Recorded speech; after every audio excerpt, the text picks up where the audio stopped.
আসসালামু আলাইকুম। আশা করি সকলেই ভালো আছেন।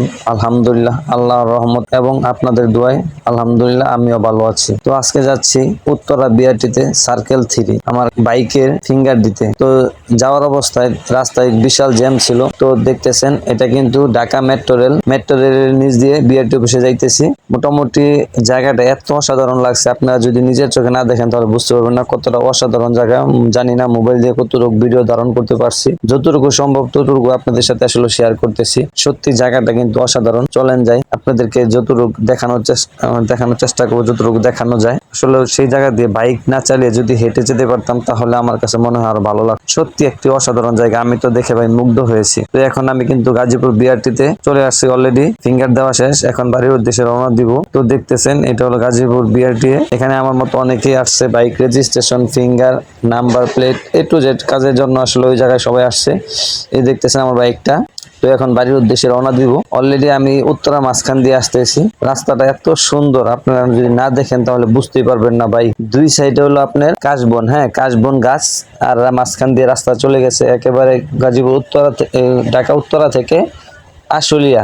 আমি আশুলিয়া আসতেছি, সো এদিক দিয়ে শর্টকাট রাস্তা।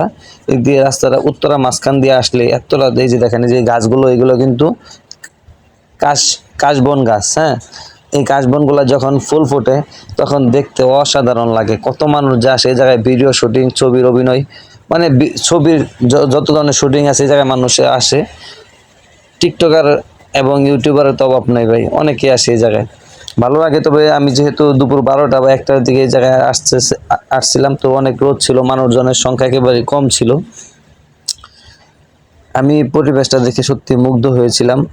যদি হাতে সময় থাকতো অবশ্যই এই জায়গায় একটু দাঁড়ানোর চেষ্টা করতাম। একা একা তো ভাই, তাই মানে একা দাঁড়িয়ে ছবি তুলবো না ভিডিও করব, তো এই কারণে আর কি হলো না। আরেকজন আমার সাথে থাকলে হয়তো আমার মনের ইচ্ছা পূরণ করতে পারতাম। এই যে বিল্ডিং গুলো দেখতেছেন, এই বিল্ডিং, এই জায়গায় কিন্তু বহু এরকম বিল্ডিং আছে। হ্যাঁ, এটা আমার এই পাশে, আমি ভিডিওতে হয়তো ধারণ করতে পারি নাই।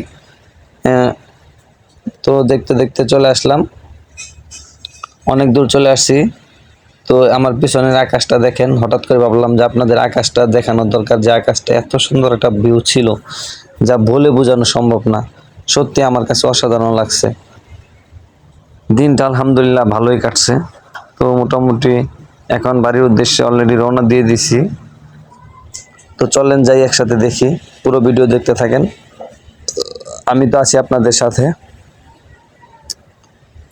তো বাইক নিয়ে যাচ্ছি, তো বাড়ির অনেক কাছেই চলে আসছে। উত্তরা থেকে আমার বাড়িতে আসতে এক ঘন্টার মতো সময় লাগে।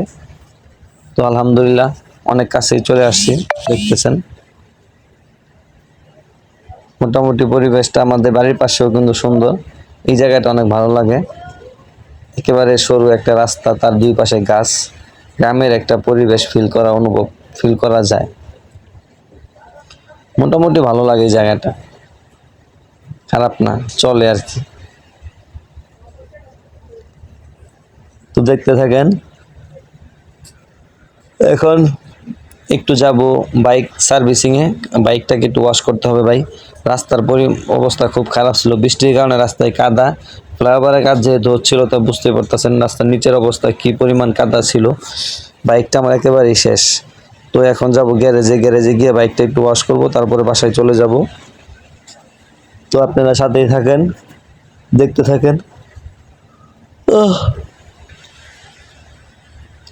বাইকটাকে ওয়াশ না করলে মানুষ হবে না, বাইকটাকে ওয়াশ করতে হবে। ওয়াশ করলে যদি বিশাল কাদা পড়ছে ভাই বাইকের ভিতরে। তো চলেন দেখতে থাকেন। রাস্তা জ্যাম লাগে ভাই, যেই জায়গায় আমার কপালে মনে হয় জ্যাম ছাড়ে না, যেই জায়গায় যাই ওই জায়গায় জ্যামে পড়ে যায়। আমার কপালে এত জ্যাম, বুঝি না আমি। তো ভালো থাকেন সবাই, দেখা হবে আবার নতুন কোনো ভিডিওতে। এই পর্যন্ত আপনি সুস্থ থাকবেন, আপনার আশেপাশের সবাইকে সুস্থ রাখবেন, নিজে ভালো থাকবেন, সবাইকে ভালো রাখার চেষ্টা করবেন। দেখতে দেখতে চলে আসলাম বাইকের গ্যারেজে। এখন বাইকটাকে ওয়াশ করব, ওয়াশ করার পরে বাড়িতে চলে যাব।